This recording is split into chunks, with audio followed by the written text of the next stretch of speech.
오늘 주일 이 아침에 우리에게 주신 하나님의 말씀은 빌립보서 4장 6절에서 7절 말씀입니다. 빌립보서 4장 6절에서 7절 신약성경 322면에 있습니다.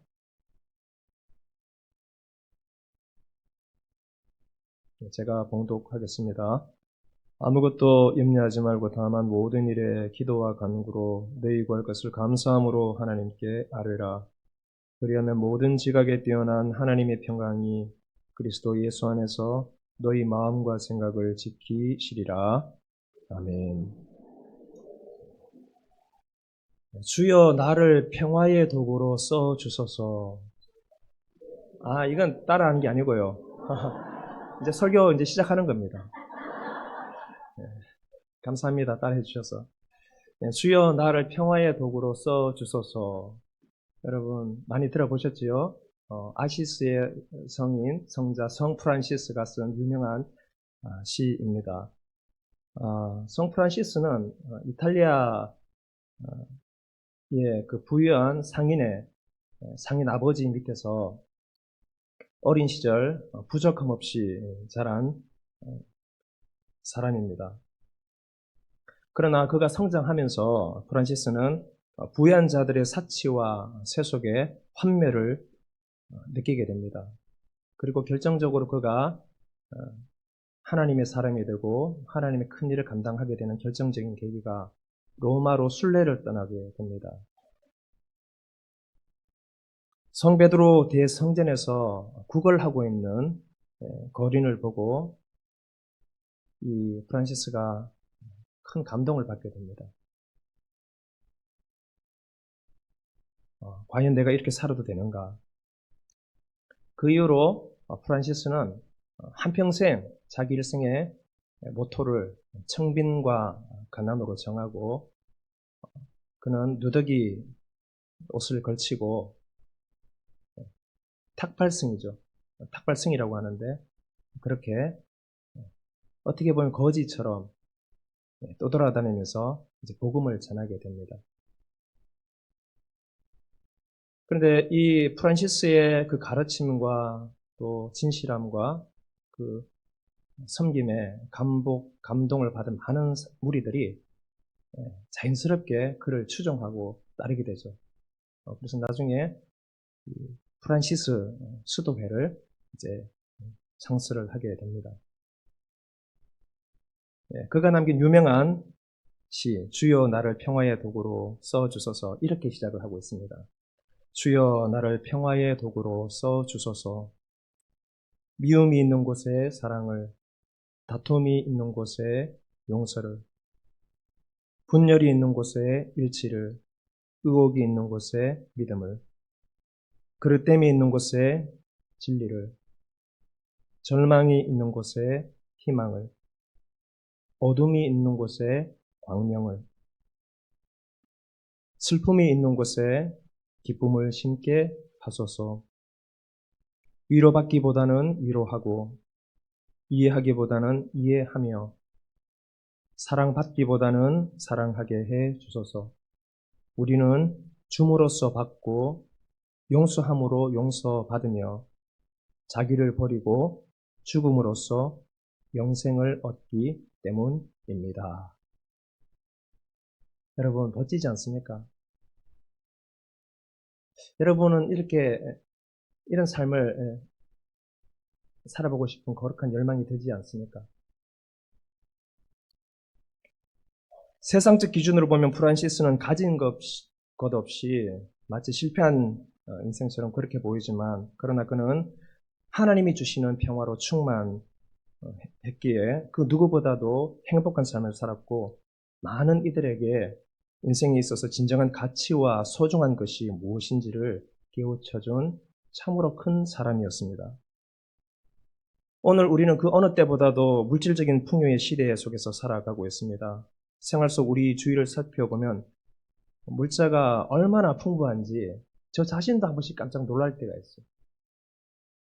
우리가 물건이나 상품을 사게 되면은 여러분, 포장지가 왜 그렇게 좋은지요? 어떨 때는 용기를 포장되어 있는 용기를 버리고 싶지 않을 때도 있더라고요. 이거는 버리기 너무너무 아까운 건데 두고 그릇으로 쓰면 좋겠다. 무슨 용도로 쓰면 좋겠다. 그렇게 느낄 때가 참으로 많습니다. 한 번씩 우리가 물이 부족한 아프리카 나라의 사람들의 살아가는 삶의 그 모습들을 우리 TV를 통해서 한 번씩 보게 됩니다. 보게 되면 그 사람들이 물도 부족하지만 그 물을 기르기 위해서 이제 통을 가지고 이제 먼 곳에 가서 물을 길러오는 우리 모습을 보게 되는데요. 이런 유심히 보게 되면은 그 물을 담아오는 그릇이 어떤 건지 아십니까, 여러분? 자동차 오일 담는 큰 플라스틱 그런 그릇, 그런 그릇에다가 물론 세척을 했겠죠. 물을 길어서 마시는 그런 모습을 보면서 우리가 정말 물자가 풍부한 세상에 살고 있구나. 참 우리가 풍족한 세상에 살고 있구나 라는 것을 새삼 깨닫게 됩니다. 이렇듯 오늘 우리는 물질적인 풍요 속에서 부족함이 없이 살고 있습니다. 그러나 물질적으로 풍요하다고 그것이 곧 행복과 정신적 풍요를 보장해 주지는 않습니다. 왜냐하면 오늘 우리 현대인들의 정신과 마음은 너무나도 공허하고 황폐해져 가고 있기 때문입니다. 그리고 오늘 우리를 진정 행복하지 못하게 만드는 가장 큰 요인 중에 하나가 바로 염려와 걱정입니다. 여러분, 아무리 우리가 많이 가진들 마음이 불안하다고 한다면 무슨 소용이 있겠습니까? 아무리 많은 업적을 남기고 우리가 높이 올라가고 어떤 것을 이룬다 한들 마음이 늘 불안한데요. 늘 걱정과 염려이 끊을 날이 없으면 참 힘든 것이죠. 그런데 오늘 성경에 그렇게 염려로 가득한 오늘 우리에게 사도 바울은 놀라운 말씀을 해주고 있습니다. 우리 6절 말씀 다 같이 한번 읽어볼까요? 시작.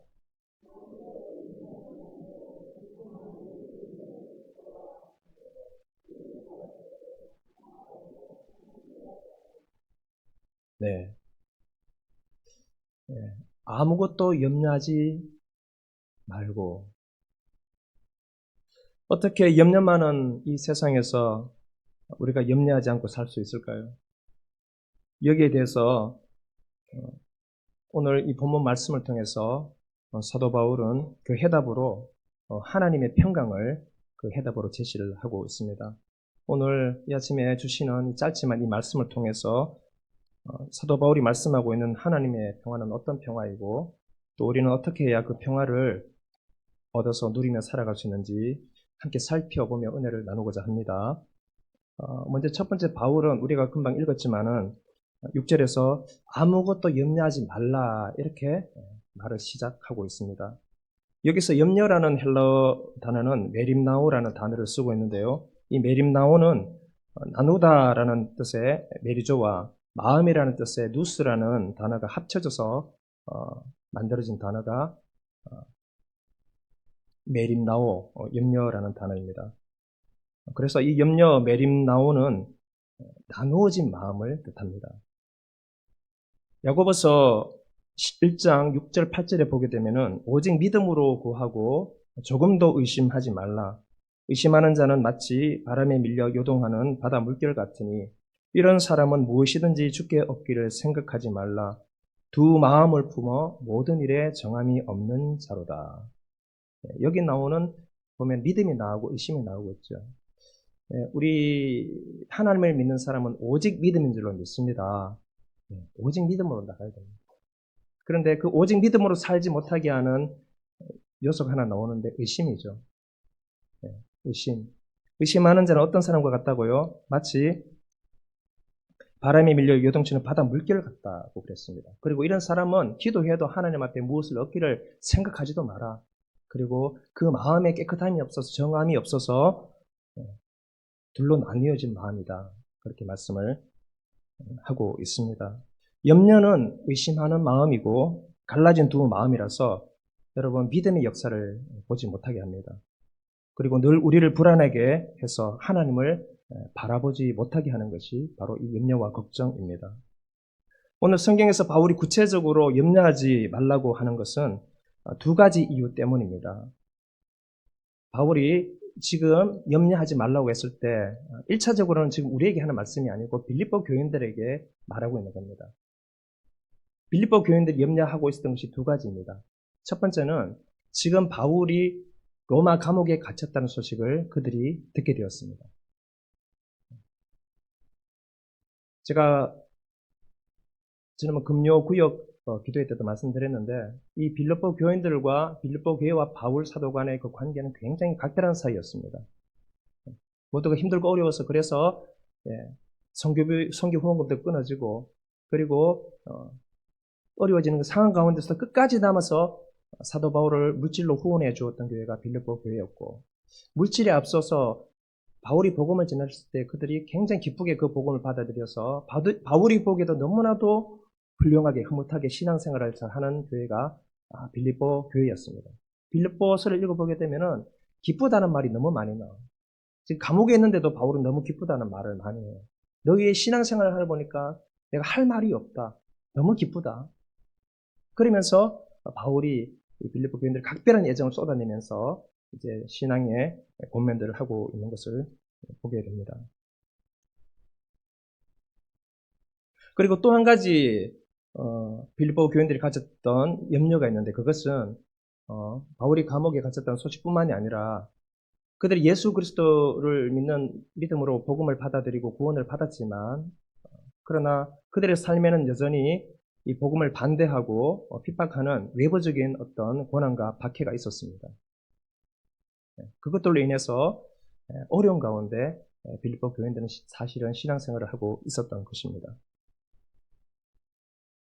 여러분, 우리는 신앙의 세계에 너무 익숙한 나머지 염려와 걱정은 절대로 해서는 안 되는 것으로 때로는 생각할 때도 있습니다. 때로는 염려하고 걱정하는 사람을 보게 되면은 우리가 왜 그렇게 믿음이 없냐고 그렇게 믿음 없는 사람으로 치부해버리는 그런 경향도 있습니다.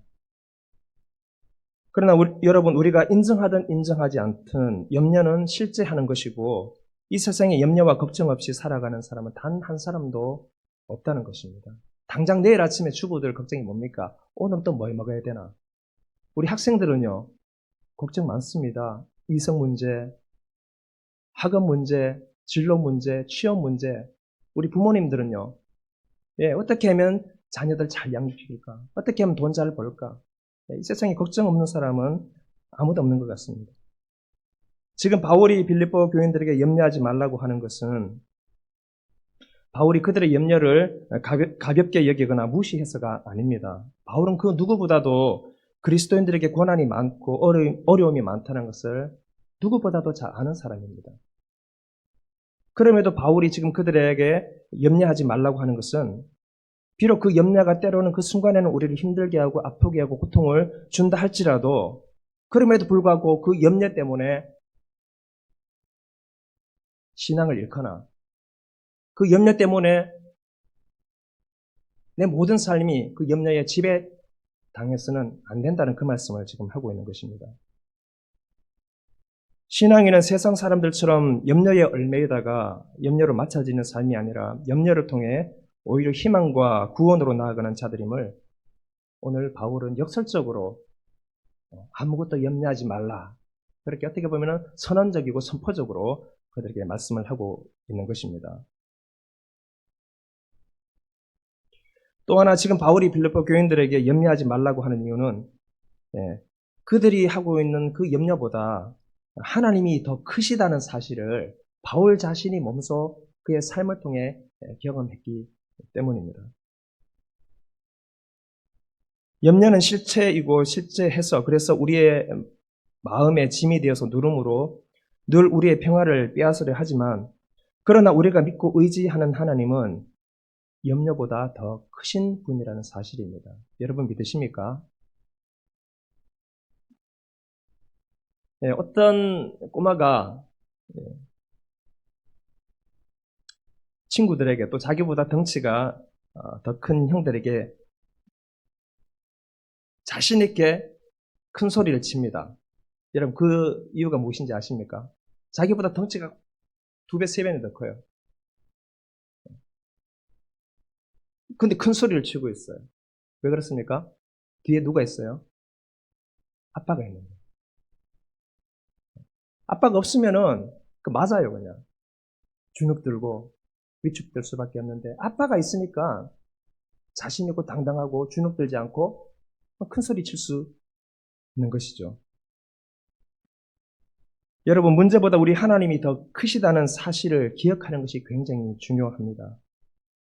모든 염려와 걱정을 하나님께 맡기면 하나님께서 해결해 주시고 처리해 주신다는 이 믿음을 우리가 기억하는 것이 너무나도 중요합니다. 이렇게 먼저 바울은 염려하지 말 것을 그렇게 서두에 말하고 난 다음에 이 염려를 종식시킬 이제 몇 가지 이제 권고를 하고 있습니다. 첫 번째로 바울이 이 염려에 대해서 주문하고 있는 것은 우리 6절에 보게 되면은 다만 모든 일에 기도와 간구로 그렇게 말씀을 하고 있습니다. 여러분, 하루도 걱정, 근심, 염려가 떠날 날이 없는 삶을 사는 우리가 어떻게 평정심과 평화를 얻고 유지할 수 있을까요? 여기에 대해 바울은 해결책으로 기도를 제시하고 있습니다. 오늘 성경에 보게 되면은 다만 모든 일에 기도와 간구로 너희 구할 것을 이렇게 되어 있는데 기도, 간구, 구할 것 사실 똑같이 다 기도를 말하는 겁니다. 그냥 강조어법으로 인내하지 마. 하나님께 맡겨, 하나님께 기도해. 지금 기도를 바울이 강조를 하고 있는 것입니다. 바울이 기도를 염려와 걱정의 해결책으로 제시하는 이유는 바울 자신이 이 기도의 능력을 몸소 경험했기 때문입니다. 우리 신학을 판매하기에 앞서 여러분 임상시험을 하지 않습니까? 이 약의 효능과 효과를 이제 사람에게 투여하기 전에 먼저 안전한지 효과는 있는지 임상시험을 거칩니다. 그 과정이 다 끝나게 되면은 우리가 안전하게 마음 놓고 약을 먹을 수 있듯이 바울은 지금 자신 있게 기도를 이해하고 있는 거예요. 왜요? 기도를 해보니까 염려가 떠나가거든요. 기도를 하니까 약해져 있었는데 힘이 나거든요. 기도를 하니까 염려에 눌렸는데 그 문제가 해결이 되거든요. 여러분, 신앙의 성장과 성숙은 기도로 가능합니다. 우리 신앙생활에 큰 두 기둥이 있죠. 말씀과 기도. 여러분, 말씀이 우리 신앙인들이 어떻게 하나님의 백성으로 이 땅에서 살아가야 될지를 알아야 될 어떤 삶의 지표와 방향이라고 한다면은 여러분, 기도는 그 하나님의 말씀대로 살아가게 하는, 살 수 있게 하는 에너지고 능력입니다. 할렐루야. 여러분, 기도 많이 하는 여러분 될 수 있기를 축복합니다. 하나님의 말씀이 우리 안에 있죠. 그렇지만 기도하게 될 때에 실제로 그 말씀대로 살아갈 수 있는 힘이 우리에게 주어진다라고 하는 것입니다. 여러분, 기도가 무엇입니까? 하나님께 나의 문제를 맡기는 것이고 하나님께 나의 문제에 대한 도움을 요청하는 것입니다. 기도할 때 하나님은 우리의 문제를 들으시고 기도할 때 하나님은 우리의 문제에 응답하시고 기도할 때 하나님은 우리의 걱정과 염려를 해결해 주실 줄로 믿습니다. 늘 기도를 통해서 염려를 이기고 또 문제를 해결해 나가는 우리 성도님들 되시기를 축복합니다. 두 번째로 바울이 이 염려에 대해서 그들에게 주문하고 있는 것은 기도와 간구로 너희 구할 것을 어떻게 말하고 있습니까?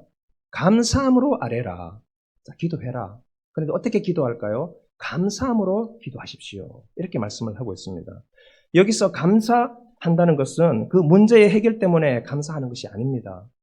여기서의 감사는 다만 하나님께 염려를 아뢰고 맡긴 그 자체의 감사입니다. 우리가 기도를 할 때 먼저 감사함으로 기도를 시작하는 것은 우리가 받은 은혜가 너무 크기 때문이기도 하고 그리고 내가 이 감사 기도를 함으로 인해서 하나님께서 이 문제를 해결해 주시리라는 확신 때문에 기도를 드리는 것이 맞습니다. 그럼에도 불구하고 오늘 바울이 감사함으로 기도하라고 했을 때 이 말은 여러분 감사라고 하는 것은 여러분 어떤 결과가 주어졌을 때 보통 우리가 감사하는 것이죠. 지금 문제가 그대로 있습니다. 여전히 그 문제는 지금도 있어요. 근데 바울이 기도의 비법을 가르쳐 주는 것은 감사함으로 기도하라. 제가 오늘 소대에 어떻게 기도하신지 기억나십니까? 하나님 은혜를 어떻게 해요? 하나님 은혜를 감사합니다. 여러분, 감사는 그리스도인의 능력입니다. 감사할 때 여러분, 기도의 문이 열려요. 감사함으로 기도하게 될 때에 여러분 응답되어지건 되어지건 않건 그 문제가 지금 여전히 있든 사라지든 그게 중요한 게 아니에요. 지금 바울이 감사함으로 기도하라는 것은 기도를 하는 믿음의 사람의 근본적이고 기본적인 자세를 말하는 거죠. 염려는 그대로 있어요. 그러나 우리가 하나님 앞에 아뢰고 기도하고 간구하게 될 때에 여러분 이미 절반은 염려가 떠나가는 것이에요. 그때부터 하나님의 평화가 들어오는 거예요. 감사부터 하고 기도하라고 하는 것입니다.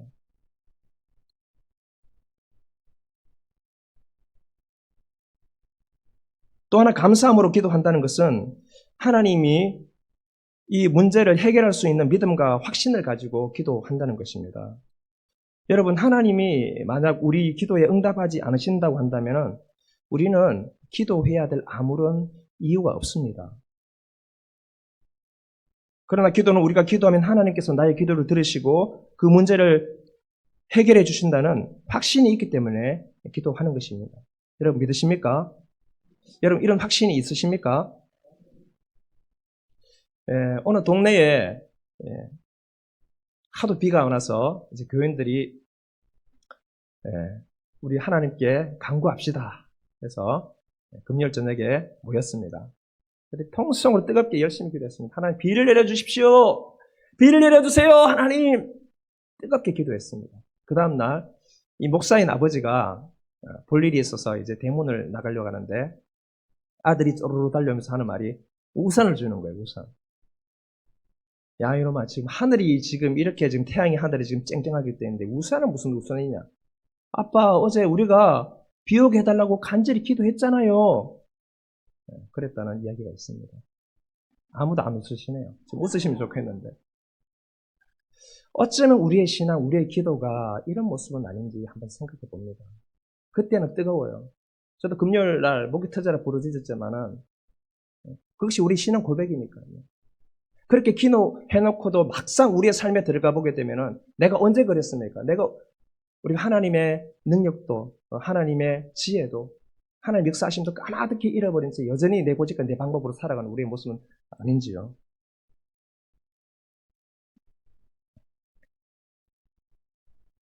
마가복음 11장 24절에 그러므로 내가 너희에게 말하노니 무엇이든지 기도하고 구하는 것은 받은 줄로 믿으라. 그리하면 너희에게 그대로 되리라. 할렐루야.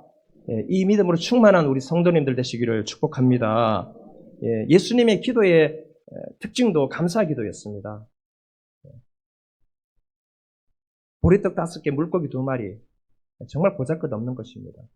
그런데 그것이 예수님의 손에 들려지고 예수님께서 축사하셨다. 감사 기도를 드리시는 거예요. 하나님, 적은 거예요. 근데 예수님의 기도는 하나님 감사합니다. 그렇게 시작했을 때 여러분 어떻게 됩니까?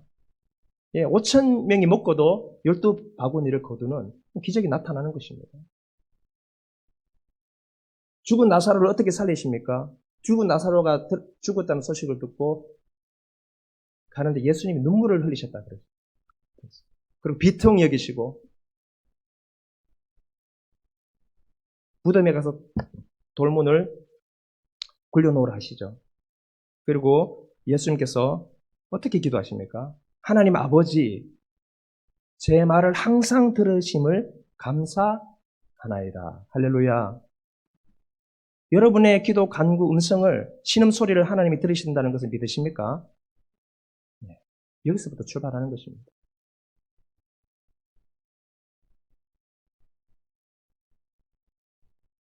여러분 언제나 하나님이 내 기도를 들으신다는 믿음과 확신을 가지고 감사함으로 기도할 수 있는 우리 성도님들 되시기를 축복합니다. 마지막으로 세 번째 바울이 이 염려에 대해서 주문하고 있는 것은 모든 일의 기도와 간구로 너희 구할 것을 감사함으로 하나님께 아뢰라. 자, 7절에 뭐라고 되어 있습니까? 그리하면 7절을 같이 한번 읽어보겠습니다. 시작.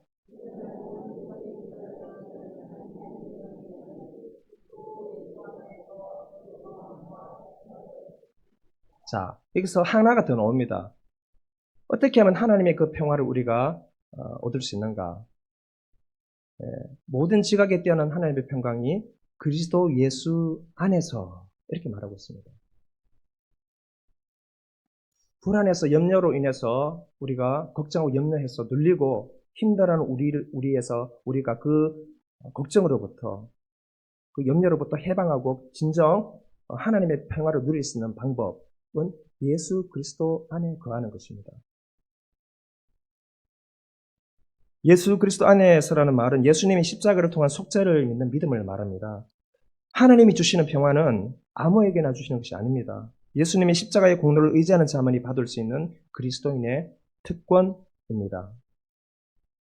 즉 하나님의 평화는 자기를 부인하고 하나님의 말씀에 순종하고 따르는 자들에게 베풀어 주시는 은혜입니다. 하나님은 겸손한 자에게 은혜를 베푸시죠. 하나님은 하나님을 두려워하고 그분의 말씀에 순종하는 자에게 말할 수 없는 하늘의 평화를 주십니다. 여러분 이 평화를 아시겠죠? 저만이 경험한 건 아니겠죠. 그 사랑의 물결이 영원토록 내 영혼을 덮으소서. 예, 그 하나님의 사랑의 물결이 오늘 우리의 삶을 덮기 때문에 그래도 우리가 살아가는 거예요. 그 하나님의 말할 수 없는 모든 지각에 뛰어난 평강이 그래도 우리를 붙잡고 있기 때문에 이 고단한 삶을 지탱하며 그래도 소망과 희망을 가지고 우리가 전진하며 믿음의 삶을 살아갈 수 있게 되는 줄로 믿습니다. 이렇게 우리가 기도로 또 감사함으로 그리스도 예수 안에서 우리가 거하게 될 때에 그 결과가 무엇입니까? 우리 7절을 읽었지만 다시 한번 우리 읽도록 큰 목소리로 한번 읽어보겠습니다. 7절 시작. 모든 지각에 뛰어난 하나님의 평강이 그리스도 예수 안에서 너희 마음과 생각을 지키시리라. 아멘. 그렇게 하면 어떻게 된다고요? 모든 지각에 뛰어난 하나님의 평강. 하나님의 평강 앞에 여러분 수식어가 하나 붙어있는 거 아시겠죠? 뭐라고 되어 있습니까? 모든 지각에 뛰어난 평강. 이 하나님의 평화는 여러분 그냥 평화가 아니에요. 모든 지각에 뛰어난 이 말을 여러분 세번역 성경은 이렇게 번역을 해놓고 있습니다. 모든 사람의 헤아림보다 헤아림을 넘어서는 예.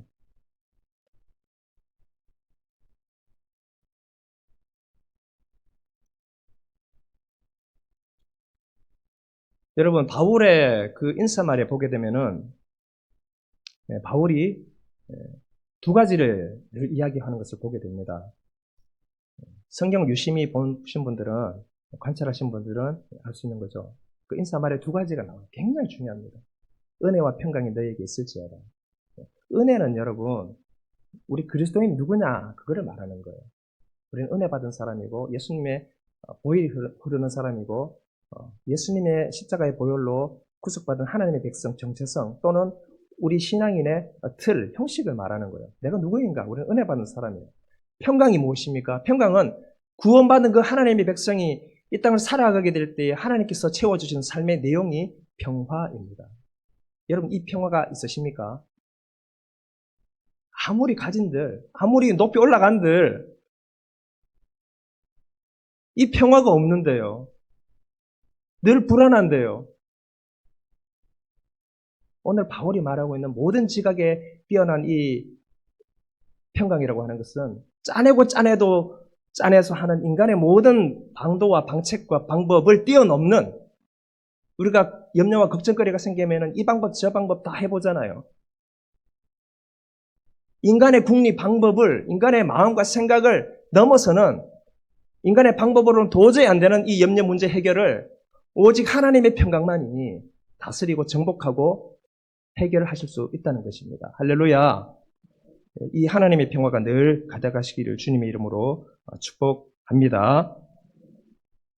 기도드리겠습니다. 사랑과 은혜가 충만하신 아버지 하나님 은혜를 감사드립니다. 부족한 저희들을 오늘도 주님 전으로 불러주시고 주님 전에 나와 말씀을 듣고 깨닫게 하시고 은혜 받게 하시니 감사를 드립니다.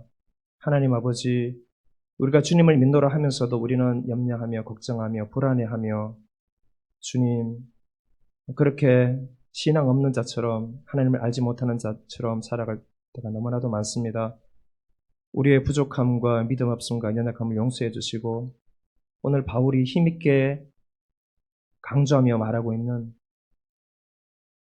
이 하나님의 평강이 우리의 삶을 지배하고 우리의 삶을 주장하고 우리의 삶을 다스려서 하나님 어디에서 무엇을 하든지 이 시대에 하나님의 평강이 넘치는 사람이 되게 도와주시고 하나님이 주시는 이 평화로 우리가 평화를 만들어가며 하나님의 사랑과 복음을 힘있게 증가하며 나아갈 수 있는 우리의 모든 삶이 되어줄 수 있도록 하나님 붙드시고 함께하여 주시옵소서. 감사드리며 예수님의 이름으로 기도드립니다. 아멘.